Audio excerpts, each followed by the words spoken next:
Greetings, my fellow YouTubers. I'm Duel, aka the Big D of Big D's Entertainment Rankings and Reviews, with the next week of my superhero flicks reviews.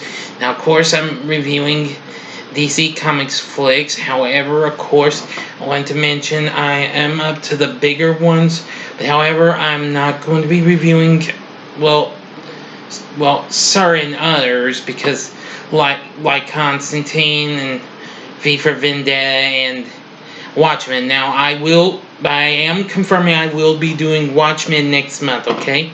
But for now I'm going to do my next review, and it's the first installment of Christopher Nolan's The Dark Knight trilogy, Batman Begins, from 2005. Now, when I first watched this, I have to say it was an absolute blast. Starring Christian Bale as Bruce Wayne, aka the Batman, along with Liam Neeson, who plays, well, this here mysterious man named Ducard, and Katie Holmes as Wayne's old gal pal, Rachel Dawes, Morgan Freeman as Lucius Fox. Now, when I mentioned this on my 2005 rankings list, I said the name. I said Morgan Fox, so I humbly apologize to everyone. But it was Morgan Freeman as Lucius Fox, so now you understand. Let's see. Kim Watanabe as Ra's al Ghul, but it was Ra's al Ghul, but I'll explain about that when we get to it. Let's see, there's still Cillian Murphy as Dr. Jonathan Crane, alias Scarecrow. Definitely pretty good. Now, I do actually like how the movie starts. We get to see, well, that fateful night when young Bruce Wayne loses his parents in a dark alley after going to the theater, and soon he's planning to try to murder someone.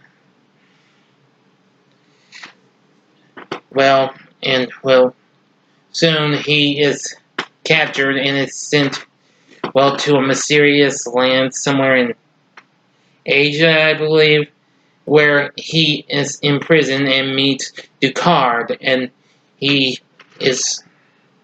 speaks for Ra's al Ghul, so he joins him in his League of Assassins. He does well with his skills, his training, and what have you, and he vows to go back to his home of Gotham City, but he would not be an executioner. He wants justice. So, after all this, everybody's surprised, and he eventually defeats Ra's al Ghul and saves Ducard, despite he's not too thrilled. And so, Bruce is back in Gotham, and apparently he lands in the cave he once fell into as a little boy, and sees all these bats, and there he is with his butler, Alfred, who is played by Sir Michael Caine, who I absolutely liked his performance. And soon, Bruce decides to be a kind of a vigilante hero called the Batman. He just needed to get some stuff from, his dad's company, Wayne Industries, and come to see Lucius Fox. So all sorts of cool gadgets and what have you, and other things, kind of a little something called memory cloth that would be used for the cape, uses an electrical current, and voila, really can do something. It can make the Batman fly, which that's one of the coolest aspects I liked about this Batman. Now, don't get me wrong, I did like Michael Keaton's Batman, okay? Just as much. And, And he also looks at this big vehicle, kind of a military-like vehicle, not like a tank though, but something like that. And Bruce is like, "What's that?" Mr. Fox is like, "Oh, the tumbler? Oh, you wouldn't be interested in that." Boy, that thing is so awesome. Once they finished with the test drive, it's like, "So what do you think? Does it come in black?" And boy, I gotta tell you, everything is starting to get real fun. So he soon goes after crime boss Falcone, and it reaches the attention to everyone, including the, well, Sergeant Jim Gordon, played by Gary Oldman. Great performance we got from him as well. And also, he's real surprised, but he's really impressed with what's going on. But their commissioner's not too thrilled with a vigilante being around. Bruce is back and meeting with everyone and seeing Rachel again. Yeah, they're kind of talking about the Batman, what he had done, but the cops really want to try and get him too. This woman says, "I think the Batman deserves a medal," and one of, the main guy at Wayne Industries, like, responds, "And a straitjacket to pin it on." Yeah. But anyway, I just gotta say, it's real fun and what have you. And one of the guys who works for the police, Detective Gordon's partner Flash, knows a little something about what Falcone's doing, and this mysterious kind of drug is being spread out, causing fear and what have you, which unbeknownst to anyone until later on, it's been given by Dr. Jonathan Crane, who turns out to be a scarecrow, and he gets Rachel drug, but boy, Batman manages to take off in his new Batmobile Tumbler and really takes off this thing. And the police calling this thing a black tank. Oh boy. Yeah. And he's got, before he even gets ready to take Rachel off, the Detective Gordon's like, "I'll get my car." Batman's like, "I brought mine." "Yours?"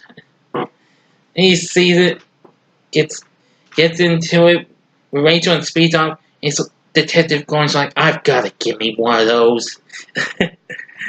Boy, and the Batmobile chase is also an epic scene, and I love it.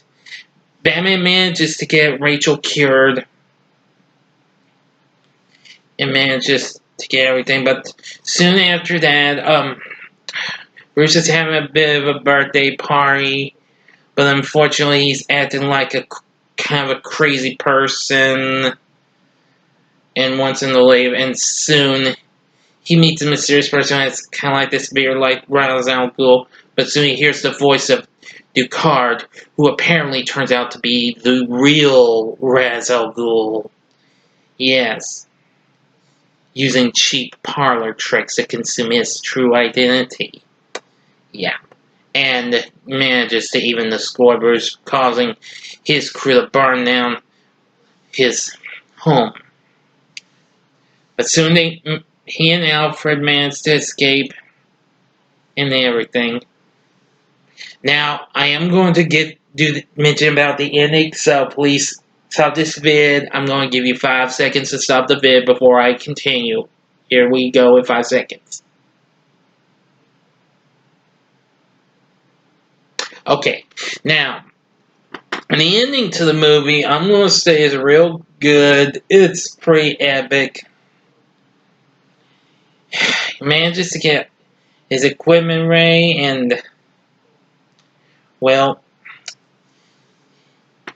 he manages to take off to stop everything, and manages to give Crane a taste of his own medicine, just like what he did at Arkham Asylum, which that was a good scene as well, and manages to catch up with Ra's al Ghul, or Ducard, who is now on the monorail, planning to use this here microwave transmitter thing to cause the fear drug to be spread out all through in the water system, right beneath Wayne Tower. Yeah.